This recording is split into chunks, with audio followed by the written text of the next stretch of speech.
Hey everybody, welcome to Life After the Fall with Candis Hannah. This is a podcast that helps uplift voices and support individuals' unique pathways and celebrate the fact that we are all different and that's okay. It has been a passion of mine to kind of just share my story and the things I've experienced out of the hopes that it would help support other individuals who may have had similar hardships or struggled with the same things and let them know that they're definitely not alone and that they shouldn't be put into a box or fit into everyone else's opinion of what their pathway may look like. We all come in different shapes and sizes, and that is also true for our pathways to things like recovery or healing or finding out what our journey consists of and what helps us live our best lives and show up better and how we want to for our family and friends, and not only for them, but mainly for ourselves.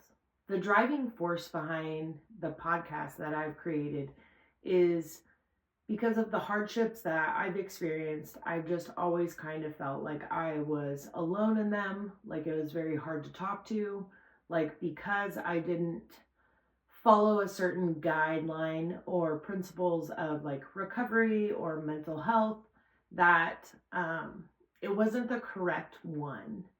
And, for my recovery, I didn't go to a treatment center and I didn't uh, get on medicated assisted treatment or go to an inpatient or an outpatient. I didn't go to NA or have a sponsor. And for a long time, I thought that that meant that I wasn't recovering right. I had a lot of mental health struggles, and because I didn't do certain things, I felt like I wasn't handling my mental health properly. And there's been a lot of times that I have told my story, and the response that I've received is, wow, you don't look like you were a drug addict for, over a decade. You don't look like you've gone to prison. You don't look like you've had hardships. And my question is always, what does that look like? What does that look like? I think that it's easy for us to think that there's a one size fits all, or that a solution or a really awesome idea or best practices is going to really support every individual. And that just may not be the case.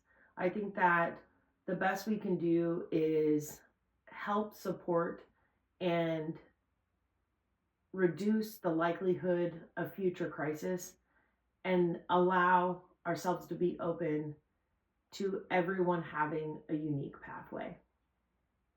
And that's why I created this. So today we're going to talk about what happened after I left my dad's house, after he hit me and I left home essentially. After that, I kind of bounced around to different family members' houses. I was already partying and drinking a lot, taking drugs. And it was really just kind of going through, I think, like a really rebellious teenage phase. And that was kind of short lived. I eventually ended up moving back to the same property that my dad lived, but with my stepsister. Her and her husband, so graciously took me in, and I had two nephews there that I absolutely adored, that I had grown up with since living with my father. And it was really hard because I think that my mind wasn't set in a good place to be able to understand what it was to have a normal childhood. So I did like kind of good for a little bit, and then I just started getting back on drugs and really hanging out with people that supported the drinking and did the same things that I was doing. I had kind of latched on to a group of friends who kind of had the same hardships that I did growing up, where when I'd go to their house, maybe they didn't have power on at their house. And so to me, that was a comfortable, it was a norm to be able to just go to a place where I didn't feel like my past was like something that was like an elephant in the room. It felt very comfortable to me to um, live in a trailer park. It felt very comfortable to me for the power to be out because somebody couldn't pay it that month. It felt very comfortable to go into households where people were struggling because that's what I had gone through and that's what was normal to me. I know that it kind of led to like a boiling moment at my sister's house because it was really challenging. I hadn't dealt with, and up until this point where I'm, born into a household where they started substances shortly after, and then I am experiencing domestic violence. I'm parentified at a very young age. I get separated from my sister, which was excruciating to me in foster care. And then I live with my dad, who's very emotionally abusive, who eventually ends up becoming physically abusive in kind of this, blasted moment, this boiling point. And I had not gone into any kind of therapy or talked to anybody to really understand the emotions that I was going through. And if we really dig into like the challenges that youth face, we're in this moment of our lives when we're a teenager, after we kind of hit puberty, we're in this place where we just can think of the most complex things, what am I? Who am I to this world? And yet you have almost the quickest impulse.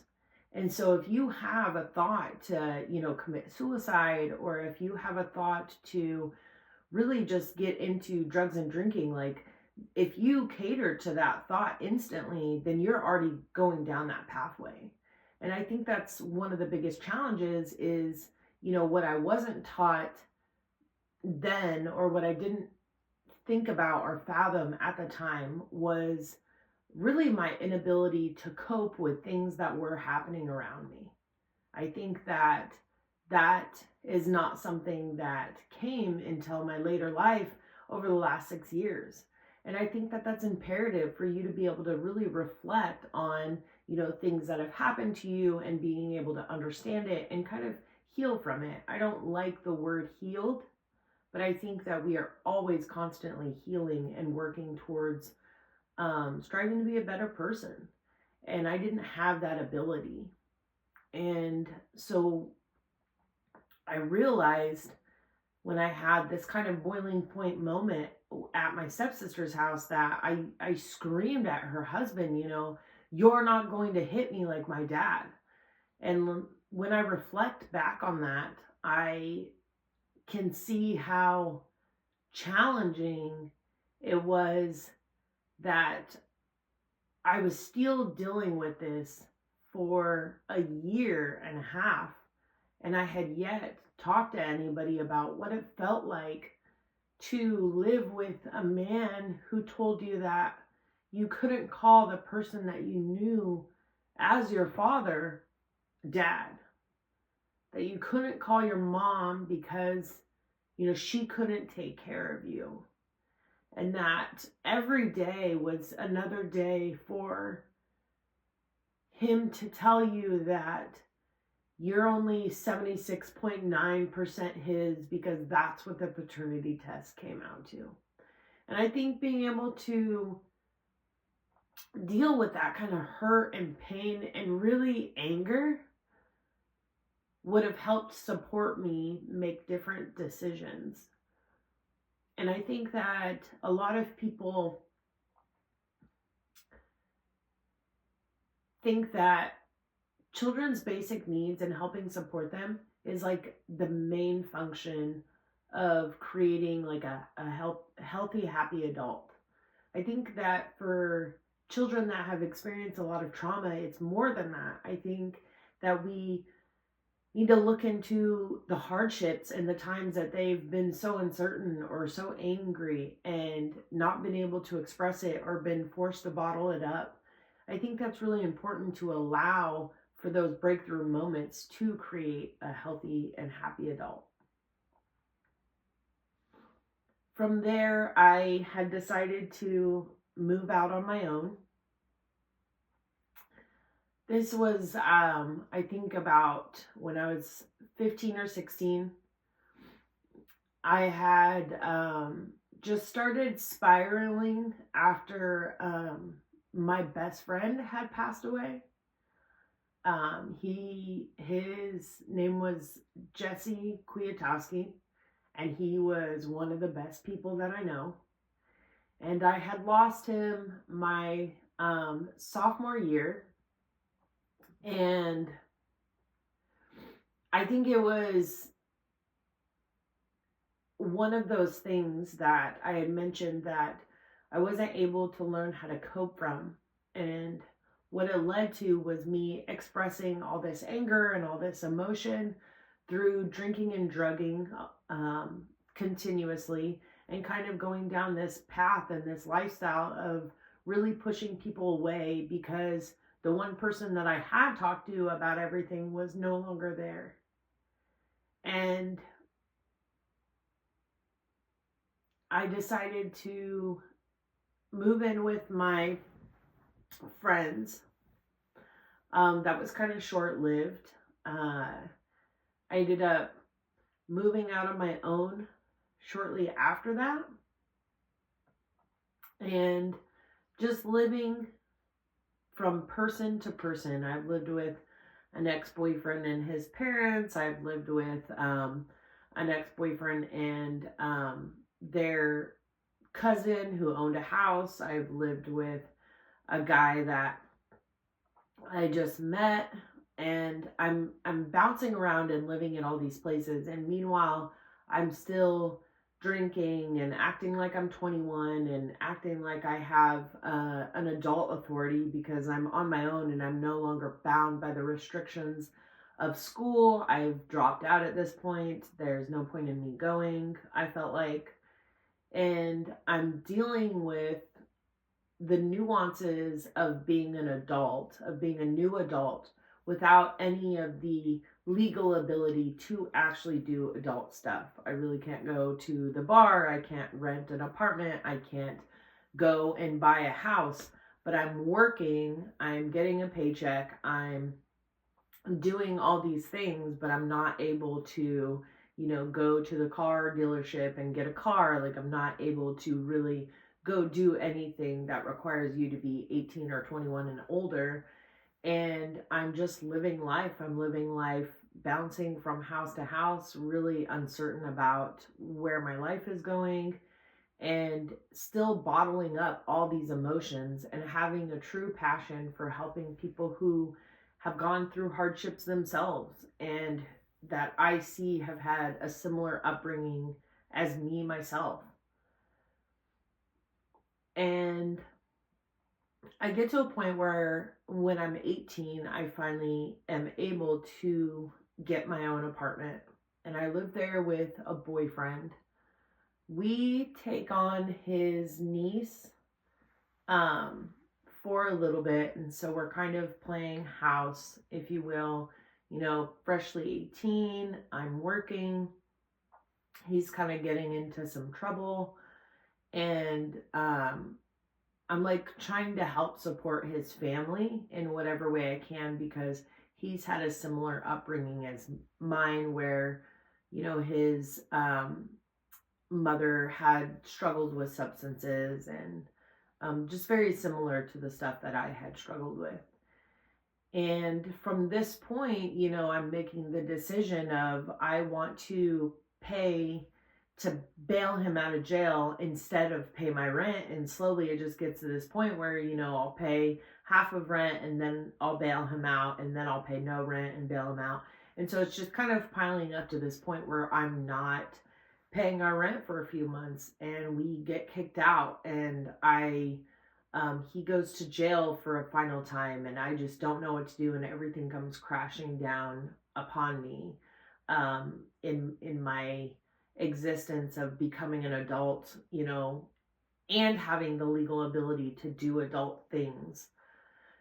So I call my mom, who has just gotten sober a year or two before, and I'm really trying to figure out, what am I doing next? So I end up moving in with my mom, and I'm trying to do all of the things that I kind of had held myself back from in the previous 5 years, 5 to 10 years. I dropped out of school, and I just kind of had like very temporary jobs. I became manager very quickly at most of those jobs, but it was just a temporary, like I didn't know what I was doing as far as a career. And shortly after moving in with my mom and moving back to Washington from Texas, I had met a different guy, and I told him everything that I had experienced with my mother, and how I would never do methamphetamines, but I, am very comfortable with Molly and cocaine and all these different things, and how hard, meth had ruined my life because of what I had experienced with my family, and the separation. And he got some cocaine for us, and we just started using cocaine. And at this time, I'm, enrolling back in high school. I'm 20. I am starting a program so I can be able to graduate before I turn 21. It's at an alternative high school in Shelton called Choice. I'm doing all these things that I need to kind of move my life in the right direction. On the surface, I'm going into cosmetology school. And then at the same time at night, I'm still struggling with these emotions that I've been struggling with. The death of my friend, the trying to make it as an adult, dealing with the challenges that I had dealt with from bouncing around from place to place and being angry a lot of the time in Texas. And I'm trying to escape that. I'm trying to escape those emotions because I don't know how to cope with them other than getting really angry about a lot of things that I felt I had no control over.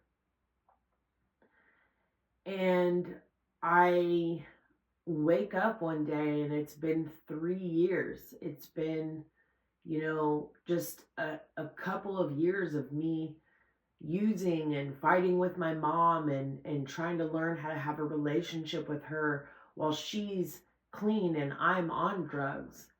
And it's just this challenging connection between a mother and a daughter of, I'm sure she just felt extremely empathetic for me, and really wanting me to succeed, and really trying to set me up for success. And in the same fellow swoop, just not knowing how to support me through my own addiction and what I was experiencing, and honestly doing to her. I was very disrespectful. I would bring drugs in the house. I would use, I would lie. I would say that I wasn't doing drugs when I was. I would go as far as to say I was on stackers because, that specific diet pill made you act similar to the way that you would on methamphetamines. And at this point, I still don't know that I'm doing methamphetamines. I just believe it's cocaine. And I graduate Choice, and I graduate beauty school. And I remember having like a celebratory shot with one of my friends at the time. And I asked her, like we were talking about cocaine and we were talking about drugs. And I said, well, I don't know the difference. I've never tried meth. And she said, the difference is when you snort cocaine, it numbs. And when you snort meth, it burns. And from that point on, it's, my entire world had come crashing down from what I had known to be reality. I had explicitly told this guy I was dating how much methamphetamines had really just broken my life and my world around me. And in my mind, there was no care to the fact that was a reality to me. And I know, I'm an adult. I made my own decisions to do the cocaine. What I want to shed light on is, it's similar to people doing a drug that is cut with something. You're not aware that you're doing that specific drug. You believe in your mind that you're doing this drug, and in reality, it's something completely different. And I think that speaks to the mindset of where your head's at when you do kind of level to the surface. I think that brings a lot of challenges that are unexpected that people don't necessarily understand. I don't know if science or research will ever understand it. I think that people who are predispositioned to have mental health and people who are on substances and maybe predisposition to use substances, those are two totally different things. And I know that we have co-occurring disorders, and it's all very enlightening and informational, but it's different when somebody has struggled with mental health and then began substances and is struggling with mental health on substances, or if somebody has mental health induced by substances. I think the most challenging thing is that it affects everybody so differently when they're on substances or having a mental health crisis. I know that there are patterns and there are symptoms that can help support us to know, but I think it really it manifests differently in everyone. So from there, I decide to quit cold turkey, and I'm not going to a treatment center at this point. I'm just like, I've stopped hanging out with this person that I was dating for a number of years, while we lived in the car and in and out of his house and my house. And I've moved back home with my mom, and I'm trying to just be sober, and I'm trying to wrap my head around what I could not, which was the fact that, me and this guy had been using substances for a number of years, and I had no idea what that substance was. And it just turns out to be methamphetamines. And for some reason in my head at the time, I just convinced myself that methamphetamines were the root of evil. They were the reason that I had been taken from my mom and given to this guy that I didn't even know, this guy that the system will tell you is your father because a paternity test says so. And I'm losing sight of what's real and what's not. I don't have a phone. I'm trying to be on my mom's phone. I'm not sure how to work an iPhone. I keep seeing this notification. I think that the guy that I was dating in Texas that went to jail is, gonna marry me, and he's called my mom and asked permission because he's talking to me on the phone, but he has a girlfriend, and it's all very weird. And the only thing I can relate it to is it's as if you're standing on the side of a cliff and you're looking out, and there's no notice to the sound or the ground. There's like you can't feel the verbal cues of like the rocks falling, but slowly like the ground is falling out from under you, and you cannot feel like how little land you have to stand on anymore.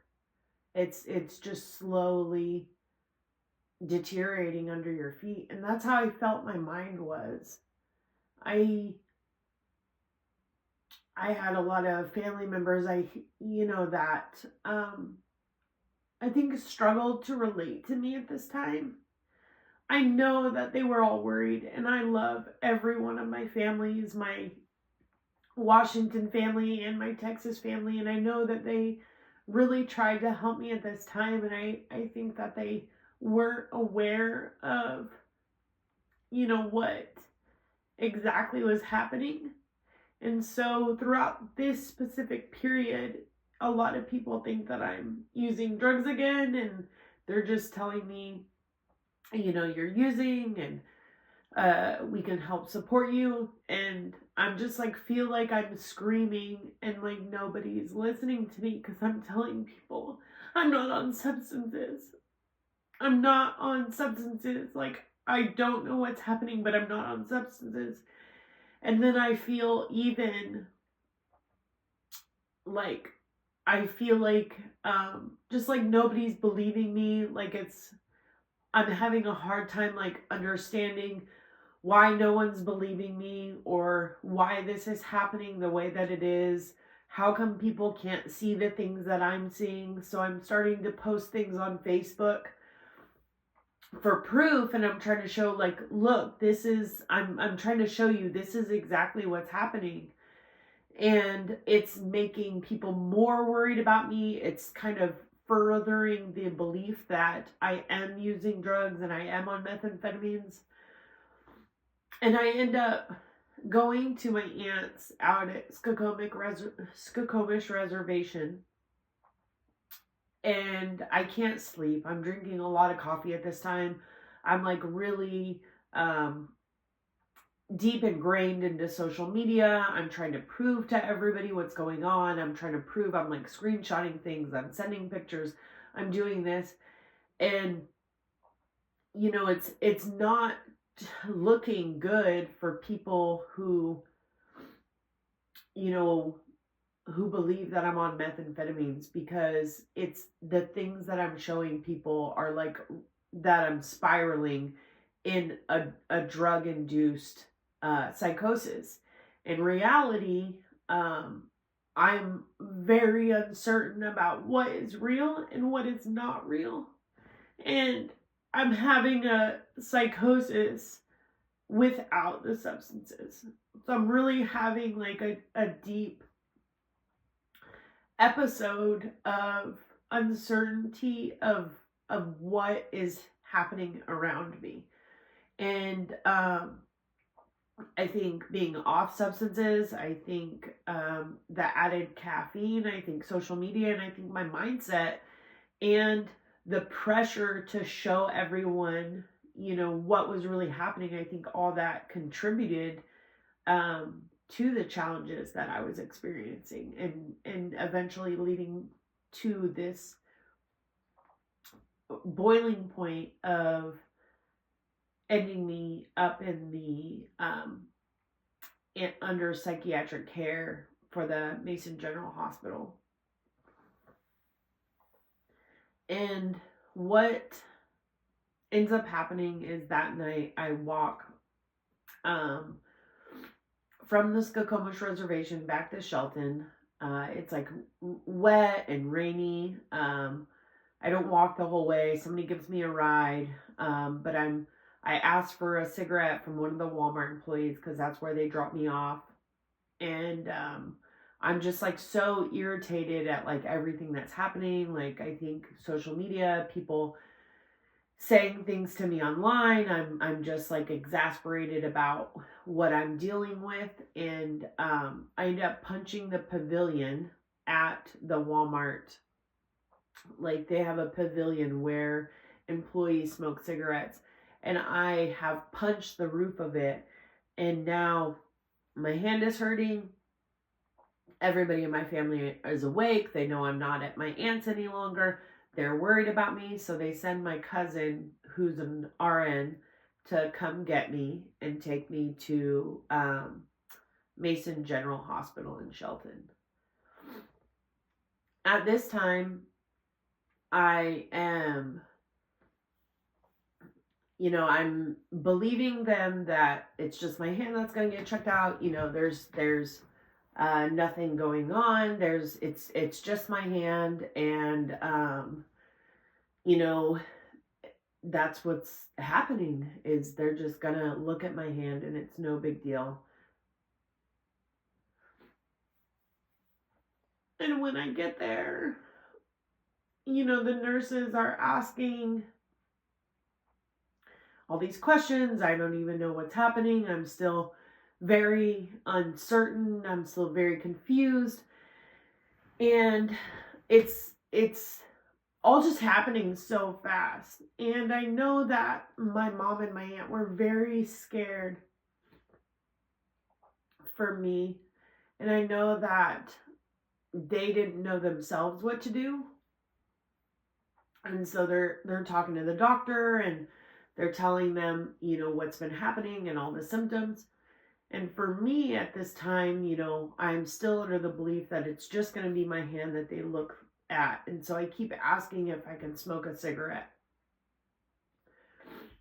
And I know the rules and the regulations for restraint are if somebody's an imminent, if you are an imminent danger to yourself and or others. And I think that the challenging thing for someone on the other side of that is not knowing if someone's opinion or if someone's belief that you are a danger is going to impact what you go through. And I understand that there are cases, where somebody is a danger. And I think that at that time, I was exhibiting a lot of behaviors that felt dangerous to my family. On the other side of that same coin, what I experienced was having the nurses come in and me continuously asking if I could smoke a cigarette. They strapped me down, and I became very flushed, and I'm allergic to heat, so I just start kind of crawling in my skin. I'm very, I don't want to be in my skin. I don't want to be in this room. I don't want to be strapped down. I don't want to be in this, glass room where everyone can see you. And I just start biting my clothes off, and you could see eventually my shoulder. And from there, the nurses start coming in and telling me, you're really embarrassing yourself, and we have a lot of other patients you're disturbing, and you need to calm down. So they end up giving me a shot of something, and then they put on cartoons, and they tell me that they're gonna have a doctor come in and do an assessment for me.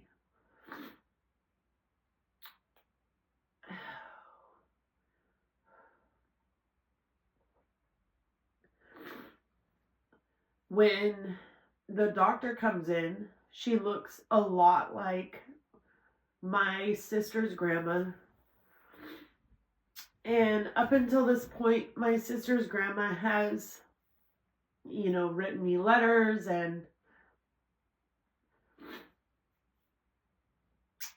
put a lot of blame on me for trauma that my sister had experienced. And so up here, I knew that was untrue. I was a child myself. But in here, I didn't. It was very hard in here. And the doctor that came in looked a lot like her. And this is kind of where my mental health just reaches a peak, because I start screaming at her to get away from me. I'm calling her my sister's grandma's name. I'm saying, get away from me, like, you're evil. I don't want to talk to you. I'm just experiencing all these emotions, all these uncertainties. I'm strapped down. I don't want to be here. I keep asking to smoke a cigarette. I just keep asking if they'll let me go smoke a cigarette or let me go outside. They keep reassuring me, yeah, we will. Right after this. Yeah, we will. Right after this. I'm not knowing when it's ever going to happen, or when they're really going to let me go, or what's exactly happening right now. And I just end up falling asleep, just so exhausted from my mind and so exhausted from everything that's happening to me. And it's just leading to this place where I'm really at for the rest of the time that I am at Mason General. And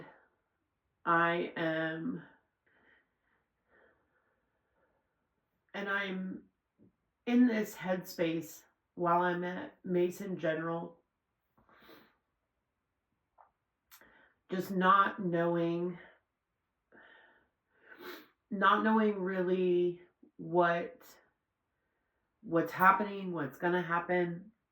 They have me on a 72-hour restriction. I think that gets bumped today because of my medication, if I don't remember correctly. If I do remember correctly, what's happening is they're prescribing me medication. They're giving me nicotine patches. They're giving me sleep medication, anxiety medication. I think they're giving me like trazodone for sleeping, and like hydrazine, or something with an H and a zine at the end, for anxiety. And they're giving me the shots. And I don't think trazodone was my first sleeping med. I think they gave me something different. But the conversations with me and the doctors and the nurses are, hey, I don't want to be on this medication. It's giving me, it's trapping me in my dreams. And I'm having dreams of, my best friend that died, like his body floating next to me, and just like, I can't wake up from them. I don't want to be on this medication. Like, I don't want to be on this medication. And the conversation on the other side from the doctors are, you have to be on these meds or we will not let you leave. So in my mind, I'm like, I'm standing tall for what I believe. Like, I do not want to take this drug. I will not continue to take this drug. Like, I'm not going to take it because it makes me trapped in my dreams, and I don't want to continue seeing my dead best friend's body floating next to me. And at the same time, I want out of here so bad that it's just like, do what they say, just do what they say. So they recalibrate my medication, and then they have to watch me for another 2 days. So I think it's like a first day intake where they strap me down, and then it's, we've started you on these new medication, and then it's, us arguing about the medication. Okay, well, now we've changed your sleeping med. Now you need to be in here taking these medications, and we need to monitor the effects. Okay, so I'm then released, and I walk back down to my mom's house and I just tell her about my experience. And,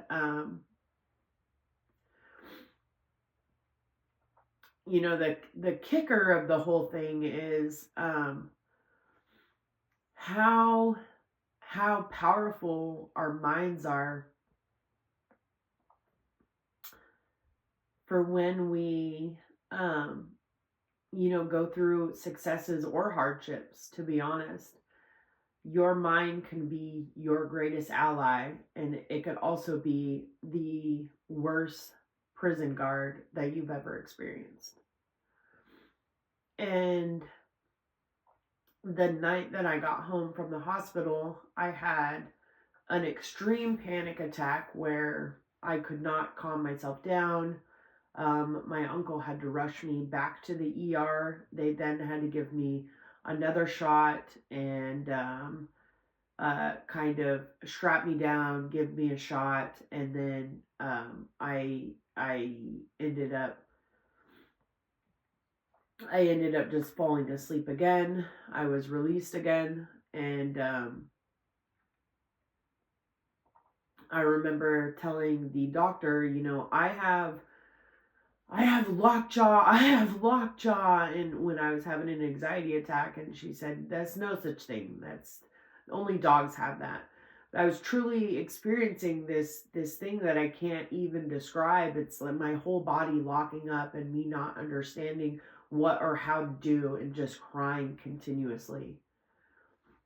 And my uncle took me to the hospital, and I, did it all over again. The only difference was they didn't keep me.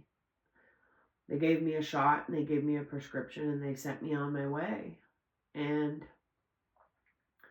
at that time, I think my family had decided that, maybe I needed support from somewhere else. Maybe it was like, person, places, and things, and that being in a different area may help me. And so they sent me to, they asked if I wanted to go live with my stepsister again in Texas. And I did.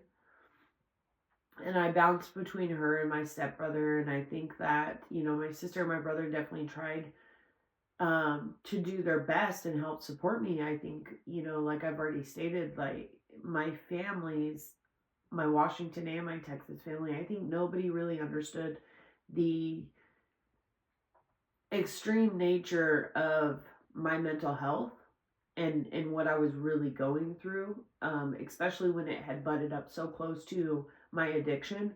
It was really hard to understand and decipher. It's like going through the weeds where you just don't know what side is which and what's the truth. And I don't fault anybody for that. I think I was um, in a unimaginable place, and I think that it was a very hard, just extremely hard, and there was no right answer. So I move in with them, and I know I just keep reliving this story. I just keep trauma, like you just want to tell your story over and over, and I just keep telling, I don't understand how this guy that said he loved me and he knew how much methamphetamines had broken my family, and I just cannot believe how much he hurt me and what he was doing, and how the whole time he's just, sitting here telling me all these things about, the fact that he loves me, but he's handing me methamphetamines the whole time. He's like chopping it up like coke, and I'm snorting it. And I couldn't believe this, and I was having kind of this existential crisis of, I guess what my dad said was right. I'm always going to be a meth addict. Like, I was just predispositioned to be like that. That's who I'm going to be all the time. That's all I'm ever going to be. And my family believes that maybe this is because of drugs. Maybe I haven't stopped. And so I'm taken to the hospital and I'm drug tested. And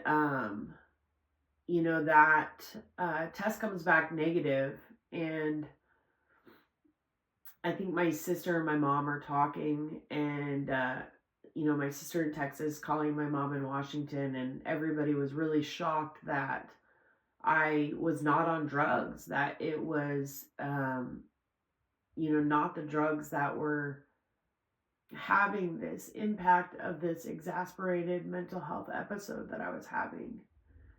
And I end up getting dropped off by my family at the Salvation Army, which was a shelter in Texas. It's on Lancaster in Fort Worth, Texas. And, I'm still like very, like, I have my suitcase from Washington. Like, I had just touched down. It wasn't very long, maybe a month or two. It wasn't that long at all. And then I'm just sitting, on the street where this shelter is telling you, well, since you're under this age and since you have no kids, you need to go look for a job. And I just don't even know how to do that. I've had plenty of jobs. I've lived on my own. I've done a lot of, you know, cool stuff up until this point to be able to live it and make it on my own. But I don't know what to do without anything. Like, I don't have a car. I don't have a house. I don't have people I know in Fort Worth. I've never been to Fort Worth. I'm from Bridgeport, Texas, which is like an hour and 30 minutes from Fort Worth. And Dallas Fort Worth is a very big area. There's, a lot of crime. There's drugs, there's pimps, there's prostitution. It's very surreal down there because I've experienced the domestic violence and the drugs in my personal household. I've never seen the extremes that I'm now seeing on the street. And so I'm very scared. I'm calling my mom a lot. And I just remember like not knowing what to do, to the point where like I would take my suitcase into the parking lot of the shelter just far enough where they wouldn't bug me, and I would just sleep on my suitcase because it would fit me just curled up into the ball, and I would just sleep there until it was time to go check in. And then there was only, like, I think 17 beds for men and 17 bed for women. So if you weren't one of the few that got in the line, then you weren't going in. And there was everything from, women and children, men with children, uh, you know, uh, young, uh, young adults, teenagers that were on the street. There was people who had severe mental health. And so it's like, out of all those times, like I sat in line and waited for the shelter, there was only a few times that I actually made it in the shelter. Other than that, I'd have to go to an overnight shelter because there was snow on the ground that year in Texas, and they opened up like a kids' gymnasium. And so, like, I've started to make a little clique of friends. I'm like hanging out with some people, but I'm still just like so uncertain. I'm like not knowing what to do in the day, and I don't have any money, and I just don't know where to go. So I start, walking my suitcase to the parking lot and sleeping on it, and just slowly and surely there's like men who are passing me with like wads of cash that, ask me what my flavor is, indicating like what drugs do I like. And at this point I'm really trying to stay true to not using drugs, and really move forward in this light. My head keeps telling me that it doesn't matter where I go with my family, nobody's going to believe me. I just need to make it on my own. I just need to make it on my own. Then I'll show them. Then I'll show them. And I think that statement and that phrase really made it hard for me to kind of swallow my pride and just come home where I had a lot of resources, whether that was, wherever that was going to be. And I think I was at the shelter just a few months, and I met someone, and they brought me to their dad's house. And their dad was a former sheriff, and they were using methamphetamines. And I stay at the shelter for a few more months, and then I meet someone who decides that they can help me because they want a haircut, and I still have all my cosmetology stuff from beauty school. And so I go to their house, and they kind of take me in for a week or two. And this is a girl, and I cut their hair, and we're having a good time. I eventually get on drugs with them, and I start willingly using methamphetamines. And from this point, they're kind of making sexual advances, and I'm not open to that. And so eventually what happens is, like, we go to a party or a place, and they just kind of drop me off. So now I'm at this place, and the only thing I have on me is my purse and the clothes that I'm wearing, and I never get my stuff back. All my stuff is now still at this other girl's house, and I don't remember how to get back there. And now I'm just dropped off at some strangers that I have no idea who they are. And this kind of starts the life of me. I'm 22 at this point, and I'm just kind of starting my life on the streets of Texas, of Dallas, Fort Worth, and just like running the streets and really using drugs and trying to find stable housing, but not having the wherewithal to really understand how the game works. And when I say that, I mean, how it really works on the streets and how ruthless people can be. And my mom's sending me money, so I give it to somebody to allow me to stay them for a month so I can get stable. They end up taking my money and then kicking me out, like, in a few days or a week or so. And so I'm really getting kind of jaded and hardened around, like, what it means to help people. Because if you remember, when I had my apartment in Euless, when I was dating that guy who kept going to jail, I was taking in friends, family members. So, like, my expectation of, like, helping your fellow human was different than what I was experiencing when I was on the other side of really using methamphetamines on the streets, where people would just take your money and just not care. They'll rob you and not care. And so I'm getting jaded to a point where I don't want to be a victim, and I don't want to be suckered into certain things. And so I really start hardening up, and I start doing what I want. I eventually end up getting caught with a petty drug crime, and I end up in jail, and I call my mom from there. Before that, my mom had only had correspondence with me every now and then. I'd call her from a stranger's phone, and then I would not be around that stranger anymore, and my mom would be calling them back, and they would say, "Who's Candis?" And so at this time, my family on both sides really has no idea what I'm doing, where I'm going, where I'm at, who I'm with. And I'm just on the streets of Fort Worth, Dallas, just doing whatever, whenever. And I end up catching the petty drug crime, and I make more friends in jail, and it's just becomes a revolving door at this point. I'm in and out of jail a lot. I do my sentence. In Texas, they have what's called a state jail felony. So it's like misdemeanor, state jail felony, and a regular felony. And if you catch a felony, they'll say, like, oh, as a plea deal, we'll drop it down to a state jail felony, and you'll do less time. And so when you're getting caught with, like, less than a gram of methamphetamines, then you're really only doing like 6 months to a year.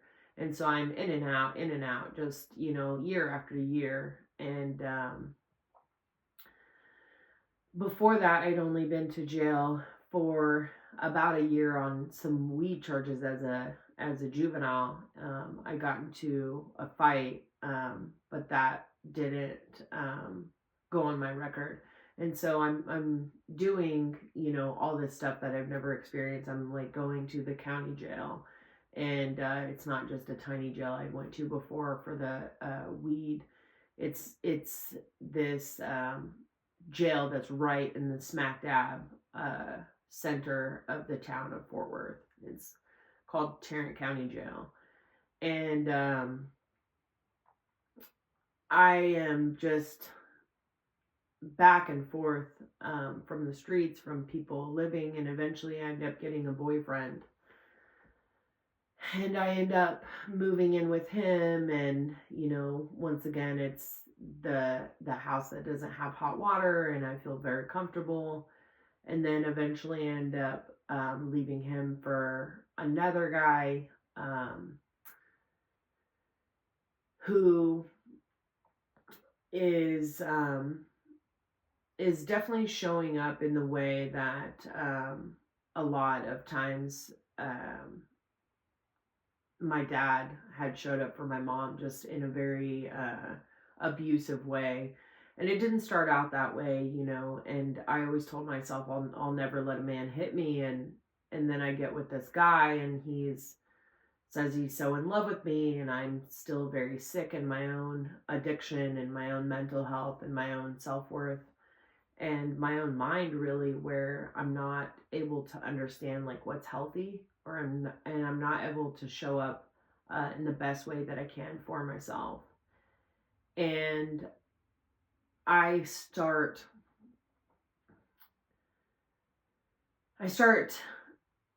we start getting into a lot of fights, and the domestic violence eventually ends up starting, and I end up like escaping through the window, and I end up like leaving, and he finds me, and then he'll like take away my phone, and he won't let me have contact with my family. My family from Washington ends up calling the police. They show up at his house.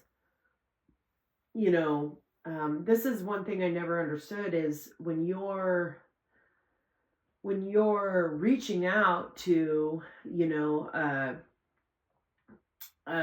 when you're reaching out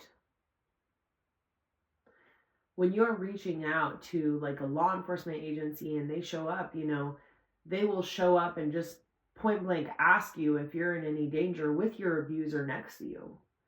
And from the person who is getting abused, what do you say? What do you say at that time? What makes sense to say at the time? For me, it didn't make any sense to say anything other than no. When you live on the streets, not only is there a code of you're not snitching, but what do you do when somebody's abusing and beating you, and you're being asked if that person's abusing you while they're behind you? The answer is always going to be no. And I just remember it getting so much worse and so much worse. Eventually he had cut my ID up, and he had cut my license up and my birth certificate. And now I felt really trapped. Like I'm really part of the streets at this time, because at least through my addiction and at least through all this, like I have held on to documents like my social security card, like my birth certificate, like my ID, to be able to make it home or make it out of addiction or get a job or some sort of stability like that. Those documents meant some sort of stability to me. And some sort of reprieve. I did a lot of dangerous stuff. Like I'd go into places or with people I didn't know and do things that, were very questionable. And I do all this, but at least I know that if somebody were to murder me today, I have my license on me, and it's hidden somewhere on my person, to where my mom will at least know that, the Jane Doe, like I see it as I'll never be like put as a Jane Doe because I have these documents. And with the destruction of those, that safety was taken from me. And then it starts to get more calculated, because he'll sit me in a room and tell our friends that nobody's doing any meth until I do meth, because he's timing the amount of days up that will be up, and then the time that will be down. And he doesn't want me to try and escape. And so we're doing this over and over. And it's, now this pressure that nobody who needs it to survive is able to do this drug until I am doing it. And so I'm just doing it to appease the people around me. And I just feel like I'm in this relentless cycle. And, I never had the option to say no. He had told me that,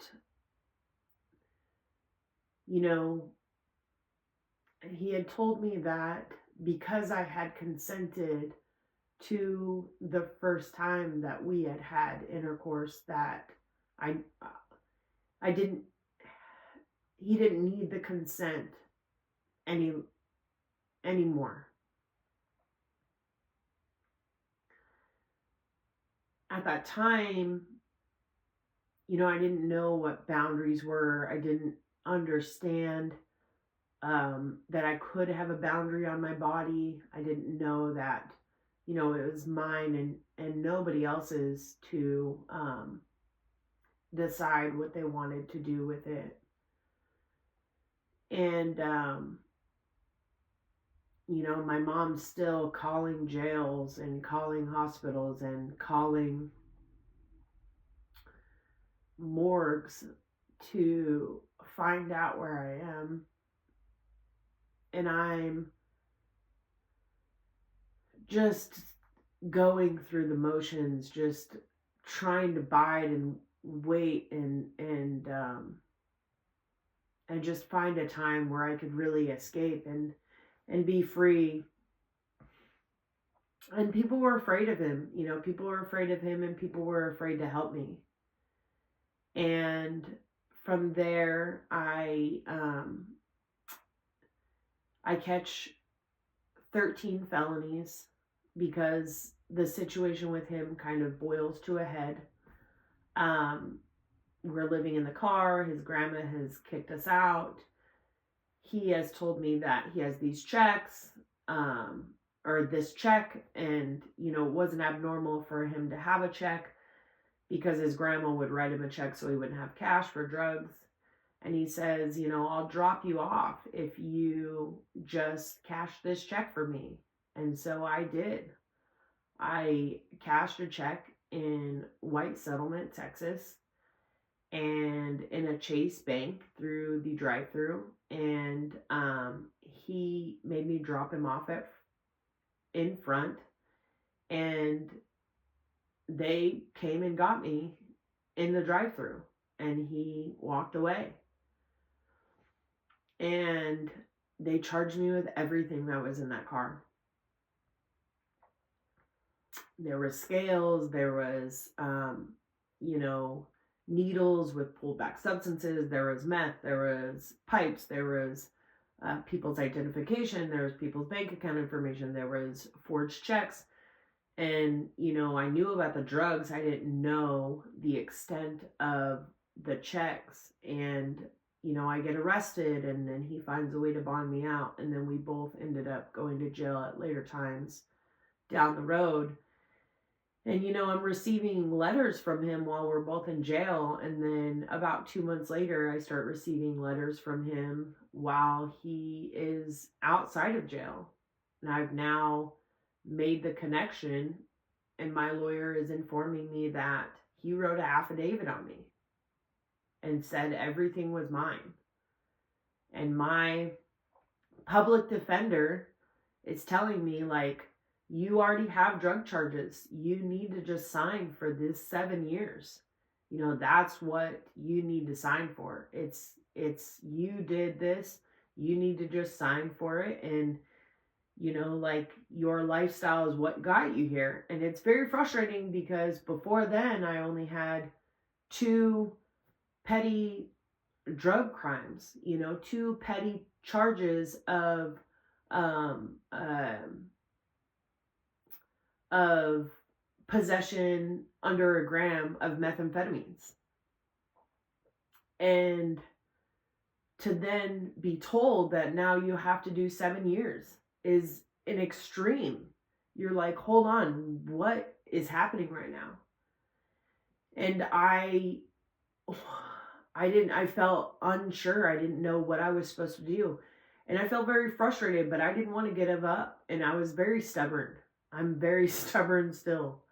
And I said, no way, man. Like, I am not signing for this. I'll take this to court. I'll take this to a trial. Like, I don't want to sign for this. And so at that time, when I threatened a trial, they dropped 13 felonies, because at first it was 9. And then after 7 months, they re-indicted me after they said they found more stuff in the car, and they re-indicted me for 13 felonies. And that was a fun day in jail. There was a guard that came up that knew I didn't get much mail and said, "You got mail," after mail call. And I was very excited. My face lit up, and she just kind of threw this paper in my face, which was from the court, saying, "You've been re-indicted. You now have 13 felonies instead of 9. And I am stubborn, and I said, no, there's no way. There's no way I'm signing for 7 years.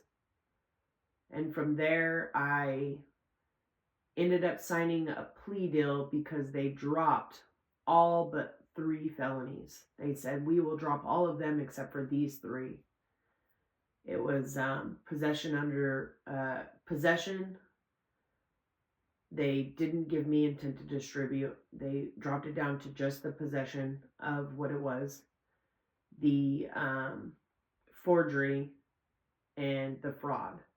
So they said they'd keep those 3. And I then took, I did my time. So I signed for 2 years.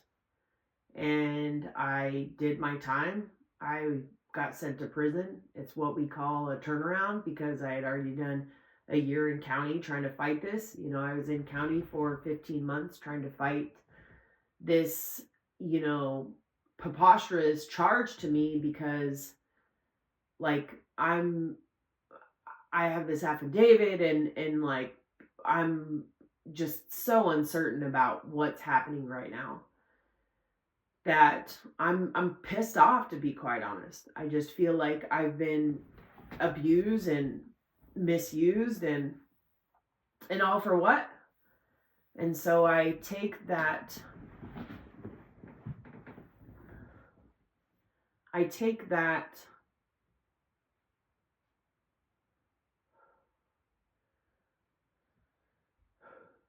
decided to take that plea deal of 3 charges, and I do 2 years, and it's what we call a turnaround. And from there, I go to prison, and I get out, and a good friend of mine was in there with me. We got out the same day, and we're in Houston. That's where I went to prison, Dayton, Texas.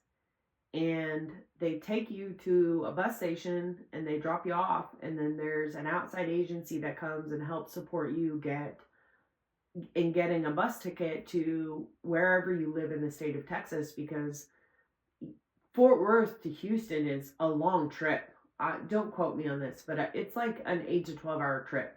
I know that's a big, but it's such a long trip. And so like, how do you find your way back from prison? You know what I mean? Like, the jail transported you there. How do you find your way back? So they help get you a bus station. The kicker is if the bus is full,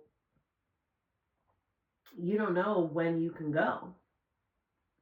So the kicker is we would have to wait a few days depending on when our bus would come. So the same guy that wrote the affidavit was waiting at the bus station. He was sending in his second in command to come find me and tell me, if you want to ride. So me and my friend, you know, I felt like I'd be safe with her. We ride with him, and it only takes about 4 hours for us to start fighting again, and me to tell him, "You're not going to fucking do this to me. This is ridiculous. I did not go to prison for you to continue to treat me like this. Like I'm done." And we ended up getting into a fight. It started to get physical again. I jumped out of the car, and from there I had my prison ID stuck in his car again. So once again I had that same safety taken from me, because now I don't have a prison ID. Now I've just spent 2 years of my life incarcerated, and now I don't have an ID. I don't know what I'm doing. Now I'm 2 or 3 hours outside of Fort Worth, and I have no idea how I'm even going to get back home. And so me and my friend, he had dropped her off at a store. We eventually ended up meeting up, and I made my way back to Fort Worth, and I ended up dating another guy. Slowly after that, I dated a second individual who physically abused me. And, he was different in the way that he wanted me to look right and act right and represent him correctly. And I couldn't wear certain things, and very just kind of controlling mentality. And I ended up, going through everything with him while he was incarcerated. And then eventually, we broke up, and I was just kind of done with getting abused. I just decided, like, I'm done with this BS. Like, I don't want to get abused anymore. And I think that, that led me to another emotionally toxic relationship. I dated a guy that I had loved very much. I just don't think that we could support each other through our sickness. And after a few years of dating, he ended up going to prison. And, we weren't together when he went, but when he got out, we got back together, and he was clean. And I decided to get clean for a few months. And then we both got dirty again. And I think it was only like 6 to 8 months after he got out of prison and we were using methamphetamines that my mental health had just kind of collapsed again. Throughout this whole time, this whole decade of me living on the streets, I'm a victim of violence. I'm a perpetrator of violence. I am stealing and robbing, and I'm treating people very, very inhumanely, and I am getting jaded, like a stone in the sand. I'm just getting jaded from all the waves just crashing on over and over and over of all this bull crap of this stuff that we tell ourselves, like I can't go back because they didn't believe that I wasn't on drugs, and I can't stop, and this is just the way it is, and I have to live like this, and this is what I was meant to be. And I will always tell people, the most dangerous mindset that someone could have is to believe that they'll never be more than what they are at their sickest moment. That's such a dangerous place to be. If you think that you could never truly be anything different or better, you start acting like that. You start acting as such. And I did a lot of things I'm not proud of. I experienced a lot of things that people would say that I should feel ashamed for. And I'm here to tell you that you could be more.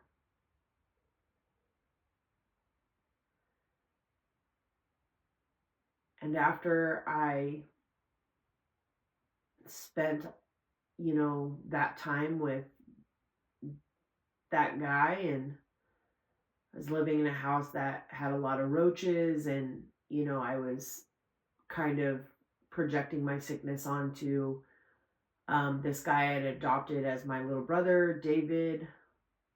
And he was doing better, and he was in a different school, and he was in a different state. I was just so proud of the moves that he was making, and I just didn't want to be where I was anymore. I was paying these adults a mortgage and these car payments, and for them to go to the doctor, and all the while, I'm doing drugs, and, you know, in the lifestyle, and in and out of casinos, in and out of jail, and just doing all of this stuff that wasn't supportive of who I really wanted to show up as. And I think that I didn't know who I wanted to show up as at the time. And I would pick my face and become so distraught at what I had felt was a monster that I had created. And in the moment, my impulse control wanted me to pick and dig and just exasperate all my anxiety out on my face and in my body. And I just got to a point where I just didn't want to do that anymore. I don't know the defining moment. I think everyone wants this, moment, this giant bang of what led you to recovery, and I just don't have that. I just know, as we all say, I got sick and tired of being sick and tired. And I called my mom, and I asked her if I could come home. And she asked me if I was sure. She said that, I've said this before in the past, and am I sure? Is this the decision that I want? And I think this is like August 2018 that I'm making this decision. And I said, yeah, I'm ready to come home. I'm tired of this. I'm tired of living like this. I'm tired of catching felonies, and I'm tired of going to prison, and I'm tired of, having just these thoughts of wanting to take my own life, or these thoughts of hurting other people, and really being in a sick place where I just would go round and round and keep the sickness going from the thought that because I grew up the way that I grew up, I was predestined. Because I grew up the way that I grew up, I was predestined to be this person, and that's all I could ever be.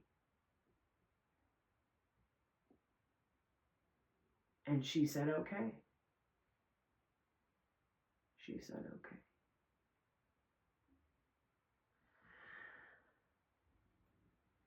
Well, I think that I want to take a stop right here. And, that was a lot of emotions. And I just want to thank everyone for listening. I really want to stop right here. And thank you so much for listening and going on this journey with me. And I have been given the blessing to share that my mom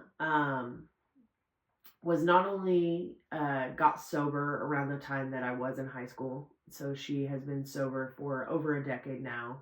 I think going on 2 decades actually. So shout out to my mom, because she's an amazing individual, and I can't imagine how hard things were for her.